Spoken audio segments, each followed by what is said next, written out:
Bonjour et bienvenue sur ce nouvel épisode de Poèmes pour soi, des poèmes pour aller mieux. Aujourd'hui, une nouvelle émotion, alors installe-toi et ça démarre maintenant.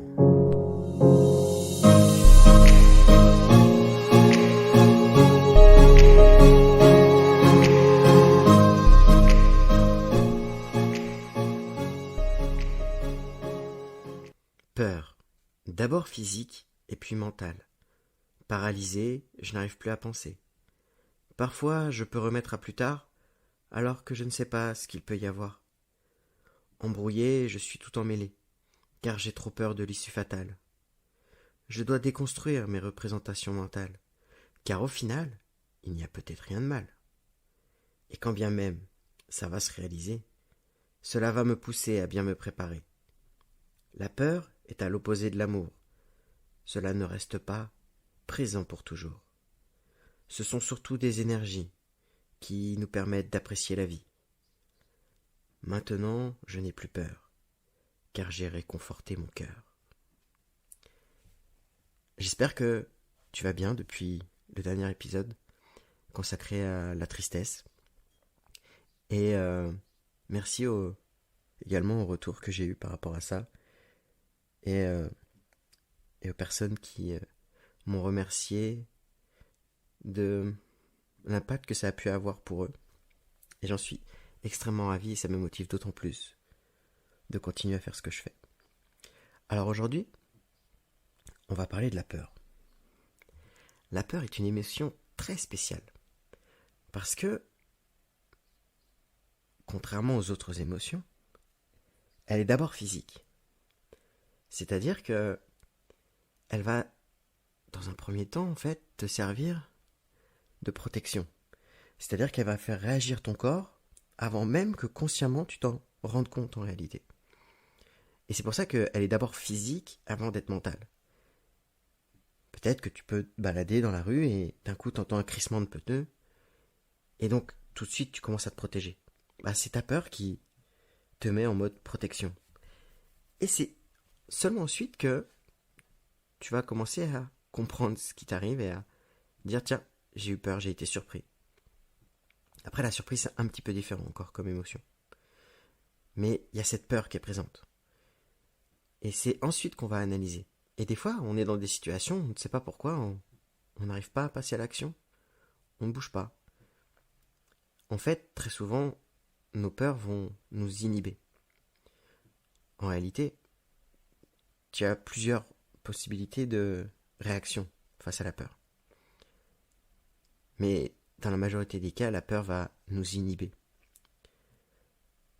Certaines personnes peuvent, elles, être agressives quand elles ont peur, ou au contraire, va être beaucoup plus calme et douce pour calmer la situation. D'autres personnes aussi rigolent. Moi je sais que ça m'était arrivé une fois où on avait failli avoir un accident avec un ami en voiture et j'ai pas compris. Je me suis mis à rigoler tout de suite après pour en fait évacuer en fait tout ce que la peur avait pu provoquer dans mon corps et j'ai juste rigolé. Quand on dit des fois on rigole parce qu'on est sur les nerfs, c'est un peu ça l'idée. Et donc la peur très souvent elle nous inhibe et du coup elle peut être très souvent reliée à le fait de temporiser, le fait de remettre à plus tard quelque chose. Pourquoi ? Parce que il y a plusieurs énergies qui sont à l'origine de ça. Tout d'abord, il y a l'énergie liée au plaisir qui est, dans le jargon un peu plus psychologique, appelée la pulsion libidinale, où c'est lié à la notion de plaisir, mais aussi à la notion d'éviter la douleur. Et donc, par peur d'avoir de la douleur, on va remettre à plus tard une situation. Et dans ce cas-là, c'est d'essayer de comprendre pourquoi on a cette peur, qu'est-ce que ça va nous créer en fait chez nous. Et peut-être que ça peut être en lien juste à une représentation mentale. C'est pour ça que dans le poème, il y a écrit « Je dois déconstruire mes représentations mentales ». Parce que finalement, est-ce que cette peur va se réaliser en fait? 80% des choses qu'on a peur ne vont jamais se réaliser. Donc, en partant de ce constat, tu peux très bien te poser la question, est-ce que effectivement est-ce que effectivement ça va arriver en fait? Et peut-être je peux me connecter plus à la notion de plaisir. Plutôt que d'éviter la douleur, je me dis ok, comment je peux faire pour le faire en prenant un maximum de plaisir? Donc ça, c'est la première énergie dans laquelle ça peut se trouver. Ensuite, ça peut se trouver dans ce qu'on appelle la pulsion de vie. C'est-à-dire que ça va être en lien avec le fait que notre cerveau va croire qu'on va mourir. Et donc, il nous empêche de passer à l'action parce qu'il pense qu'il va mourir. Alors bien sûr, il y a deux possibilités. Soit c'est vrai, soit c'est pas vrai. Si c'est pas vrai, on va pas en mourir. Dans ce cas-là, encore une fois, on a besoin de changer nos représentations mentales. Alors, tu vas me dire, ok, mais comment on fait pour changer nos représentations mentales? C'est peut-être d'identifier nos croyances qui sont limitantes et se dire, ok, j'ai cette pensée limitante qui se trouve derrière cette peur. Maintenant, je réfléchis sur cette pensée limitante.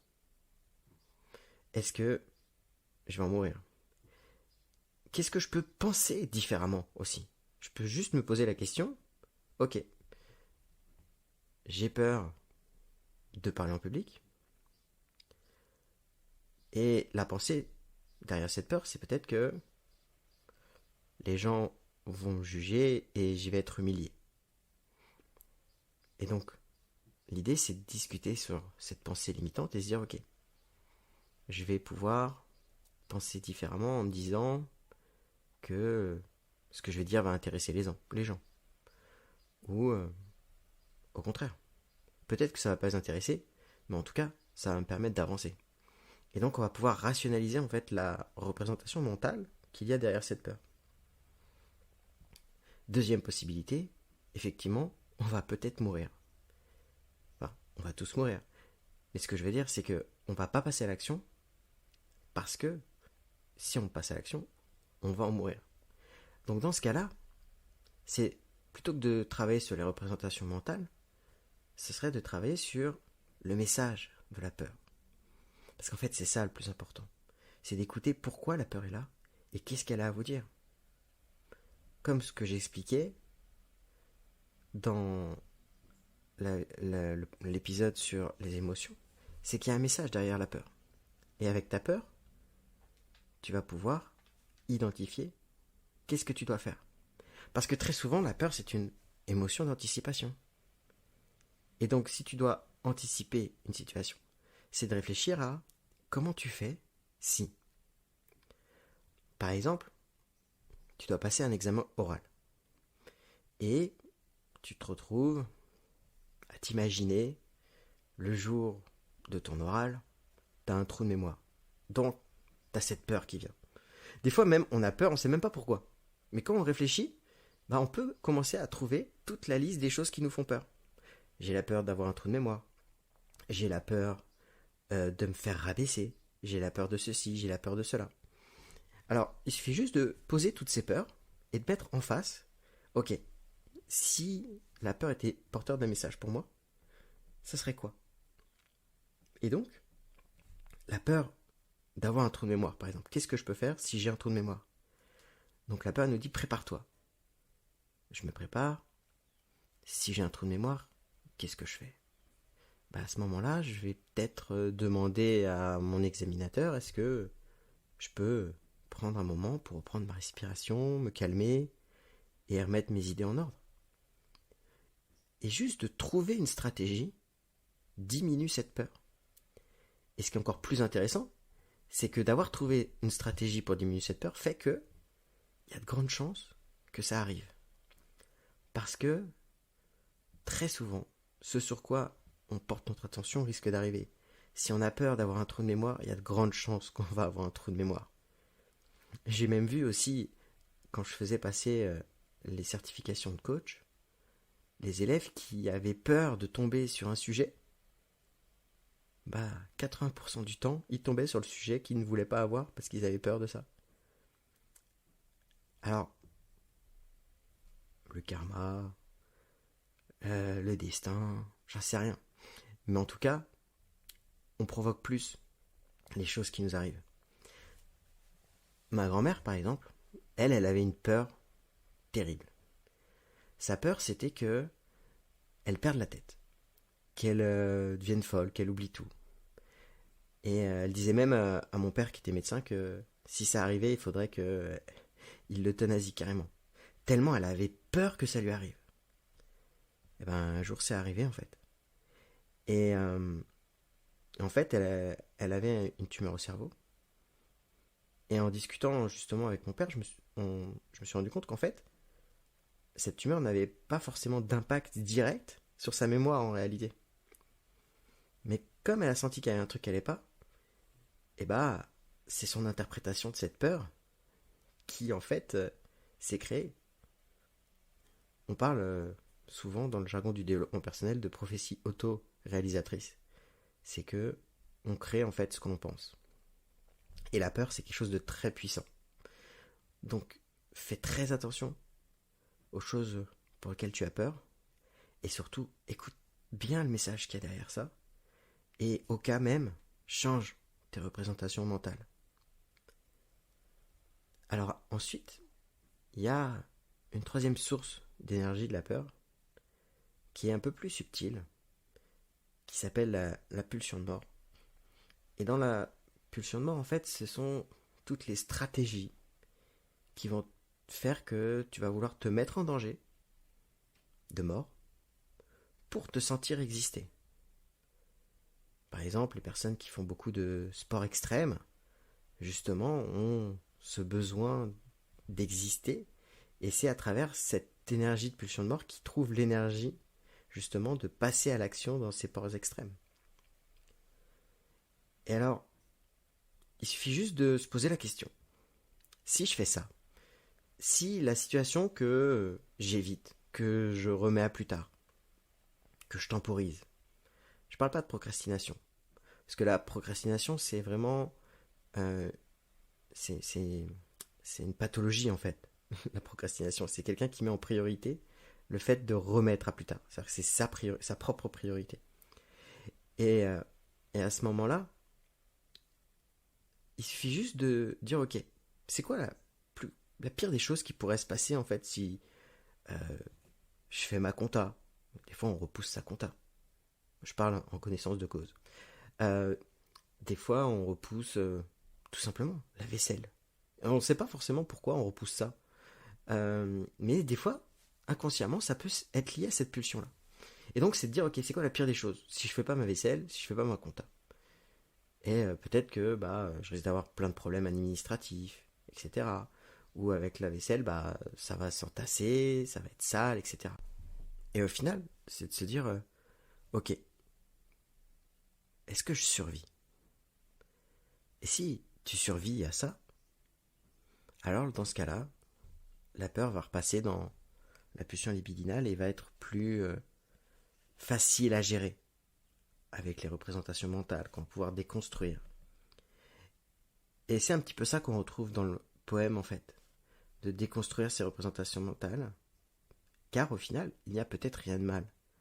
C'est ça finalement, de se rendre compte que finalement, je vais peut-être pas en mourir. Et dans ce cas-là, je peux le travailler. Et finalement, elle va me pousser à bien me préparer à quelque chose. Et c'est vrai que, en fait, on est vraiment soumis à ces deux énergies qui sont l'amour et la peur, en fait, qui sont un peu l'opposé l'un de l'autre. Et l'amour va nous pousser à faire des choses qu'on pensait pas possible de faire. Et la peur va nous pousser aussi à faire des choses qu'on pensait pas possible à faire, en réalité. Et de les accepter pleinement, ces énergies, d'en prendre conscience, de se dire que finalement, ma peur, bah, elle m'aide en fait. Un peu comme la tristesse. La tristesse, elle est là pour te dire, voilà ce que tu as perdu. La peur, elle va plutôt te dire, Regarde ce que tu vas peut-être perdre. Peut-être ce qui va t'arriver. Regarde ce qui pourrait te faire mal, en réalité. Et justement, le pont entre l'amour et la peur peut vraiment nous jouer des tours. Dans un couple, par exemple, on peut très vite passer de l'amour à la peur. Et finalement, le couple, on le construit sur quoi? Est-ce qu'on le construit sur l'amour qu'on a l'un pour l'autre? Ou est-ce qu'on construit notre couple sur la peur de perdre l'autre, de perdre quelque chose? Et dans ce cas-là, s'il y a cette peur à ce niveau, peut-être c'est juste se dire, ok, j'ai peur de perdre l'autre. Du coup, ça me pousse, ça va me pousser. Je vais me servir de cette énergie pour vivre encore plus à 100% ma relation et développer tout l'amour que j'ai pour cette personne en réalité. C'est juste que des fois, c'est pas forcément réciproque. Et donc, l'un peut être plus en demande que l'autre par rapport à cette peur. Et l'inverse est vrai aussi. Très souvent, ça peut même s'alterner, un coup l'un, un coup l'autre. Et c'est vrai que l'idée de se construire pleinement, de s'accepter pleinement qui on est dans un couple, permet justement une meilleure harmonie si les deux ont cette démarche en fait d'acceptation complète de soi et d'amour de soi et de laisser en fait cette peur de perdre l'autre. Parce que, comme je l'ai dit, nos peurs vont très souvent se réaliser si on fait qu'y penser. Et le fait d'avoir peur de l'autre va faire que l'autre va s'éloigner de nous parce qu'il va sentir cette peur. En fait, ce qui est à la base de nos réactions par rapport aux émotions de quelqu'un d'autre, c'est nos neurones miroirs. Ce sont en fait des neurones qu'on a qui vont capter en fait tout ce qui est non-verbal chez l'autre et au final va capter en réalité toutes les émotions de l'autre. En fait, on est tous empathiques en réalité. C'est juste que des fois on en a conscience, des fois on n'en a absolument pas conscience. Peut-être que ça t'est déjà arrivé d'avoir un comportement avec une personne que tu n'as jamais d'habitude et qui ne correspond pas du tout à qui tu es. Moi, ça m'est déjà arrivé. Je me suis moqué de quelqu'un et j'avais pas l'habitude de me moquer comme ça de quelqu'un. Mais en réalité, c'est que lui, il s'attendait tellement qu'on se moque de lui que, en fait, moi, je me suis, je me suis conformé à sa pensée, en réalité. Et maintenant que j'en ai conscience, je fais beaucoup plus attention, justement, à mes comportements et surtout à ce que je ressens de l'autre. Et donc c'est comme ça aussi qu'on peut développer son empathie. Merci de ton attention et d'avoir passé ce petit moment avec moi. Si t'es pas abonné, je t'invite à t'abonner pour recevoir les notifications des futurs épisodes. Tu peux aussi aller visiter ma page Facebook ou ma chaîne YouTube et aimer la publication. Et surtout, n'hésite pas à partager. Partager peut-être à des personnes qui ont cette peur qui vient souvent et qui peut-être ont envie de s'en libérer et peut-être qu'ils veulent passer plus à l'action. Donc ça peut peut-être les aider. Je te souhaite de passer une bonne journée ou une bonne soirée, peu importe à quel moment tu écoutes ce podcast. Et je te dis à la semaine prochaine. Ciao. Peur. D'abord physique et puis mentale. Paralysé, je n'arrive plus à penser. Parfois, je peux remettre à plus tard, alors que je ne sais pas ce qu'il peut y avoir. Embrouillé, je suis tout emmêlé, car j'ai trop peur de l'issue fatale. Je dois déconstruire mes représentations mentales, car au final, il n'y a peut-être rien de mal. Et quand bien même ça va se réaliser, cela va me pousser à bien me préparer. La peur est à l'opposé de l'amour. Cela ne reste pas présent pour toujours. Ce sont surtout des énergies qui nous permettent d'apprécier la vie. Maintenant, je n'ai plus peur, car j'ai réconforté mon cœur.